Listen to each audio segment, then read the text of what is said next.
would like to tell you another true story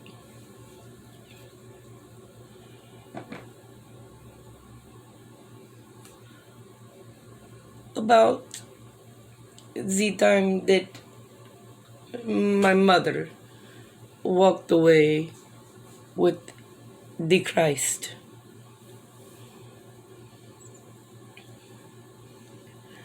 My mother, who goes by Sister Hadassah, the Blue Angel, she was very, very loyal to the church. She was of the Pentecost.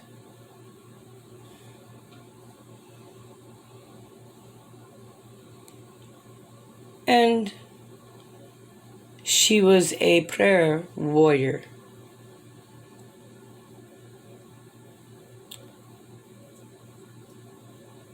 She became ill long before she told us. And we had it right there in front of us and never saw.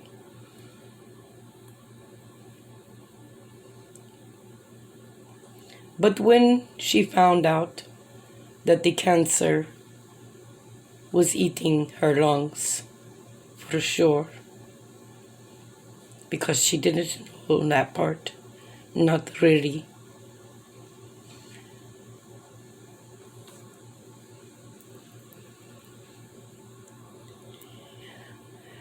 The doctor gave her 3 months.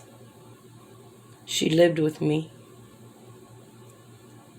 It had not always been easy between the two of us, but nevertheless, I was a mother's girl, a mama's girl, you could say, and she was a rock for me. If I hurt, she could heal it. If I needed prayer, she would pray. She would lay hands on people. And she would pray. And she would pray in spirit. And she would pray anywhere. She was a hero.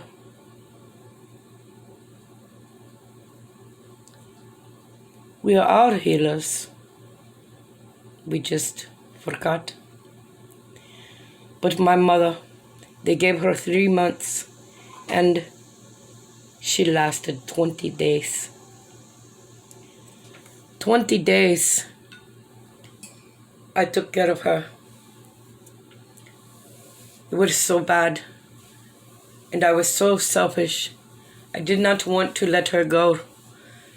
I told her if she stopped breathing, I would do CPR. She would not die under my knowings.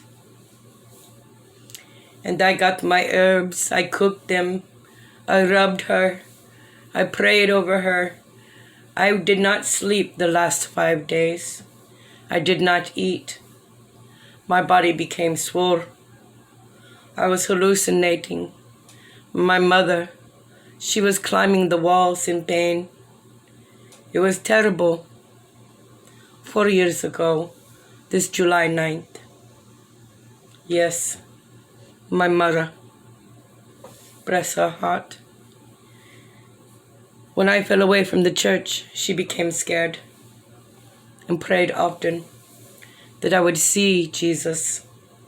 And I had, but not like this.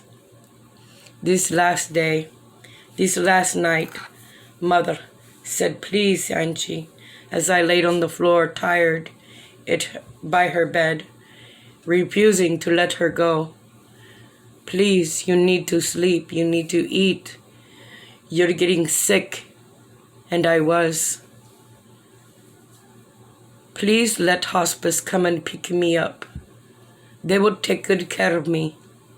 And she knew that I knew about hospice. I, like her, was a caregiver most of my life. I guess all of my life, and her too. And we know as caregivers that when the people go to a hospice, they don't return, not in the way that you see them when they leave to hospice. The bodies never leave hospice. Well, okay, so go to the crematory or to the funeral home, sure. And then what do I have but her ashes, which I will be taking somewhere soon. She wants to go to a waterfall. It has been 4 years, and it is still the same every time I think of it now. The day they came to get her, when I finally agreed, I was so sick from my pining and my trying to heal her, swollen and sleepless. And they told me I need to go to the hospital. And I said no. I not go to the hospital. I take a nap and I'll be fine. I will meet you up there.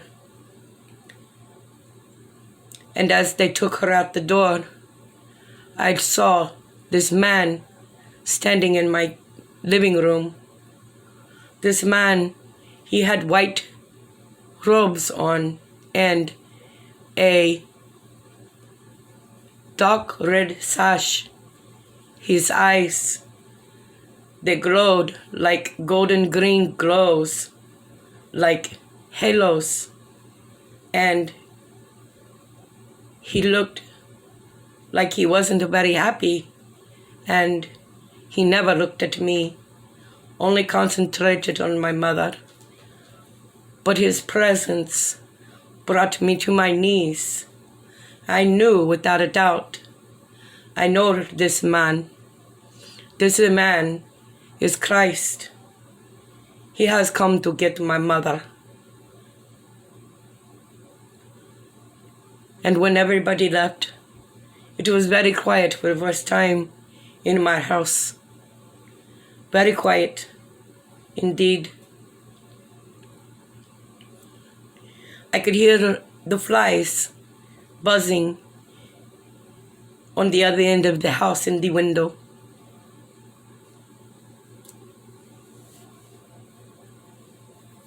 There was a gentle breeze.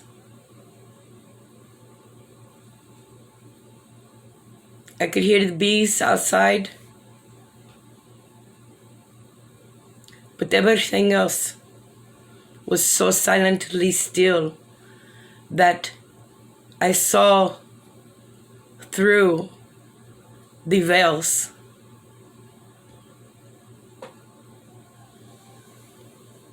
That is my story about the time that Jesus came to take my mother. She died 3 days after this. And I was there, but I was not there when she took her last breath. She waited till I left the room. July 9th, 2016. I miss her very much, and I am still in connection with her. But my physical human senses miss her very much, and miss her prayers and her touch.